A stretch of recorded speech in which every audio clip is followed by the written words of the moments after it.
গণ অধিকার পরিষদের সভাপতি ডাকসুর সাবেক ভিপি নুরুল হক নূর ৮২% জমির মালিক। তার প্রতি শতাংশের দাম মাত্র ৭৪৩ টাকা। আর তার স্ত্রী ৩০০% জমির মালিক, সেই জমির দাম প্রতি শতাংশ ৩,৩৩৩ টাকা। নির্বাচন কমিশনের দেয়া হলফনামায় এই তথ্য পাওয়া গেছে।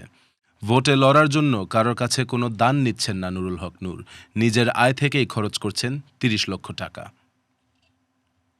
পটুয়াখালী ৩ আসন থেকে ভোটে লড়ছেন নূর। হলফনামায় নিজের আনুমানিক বার্ষিক আয় দেখিয়েছেন মোট ২০,৪০,০০০ টাকা। এর মধ্যে ১৫,৮৫,০০০ টাকা আসছে ব্যবসা থেকে এবং ৪,৫৪,০০০ আসছে অন্যান্য উৎস থেকে।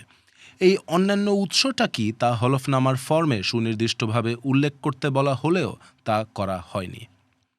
নুরুল হকের অস্থাবর সম্পদের মোট মূল্য ৮৯,৮২,৮৪১ টাকা। এর মধ্যে নগদ অর্থ, ব্যাংকে জমা টাকা এবং বন্ড ও স্টক এক্সচেঞ্জ মিলিয়ে আছে ৩৪,০২,৫৩০ টাকা। বাকি ৫৫,৮০,৩১১ টাকার উৎস আবারও অন্যান্য। এখানেও কোনো বিস্তারিত উল্লেখ নেই।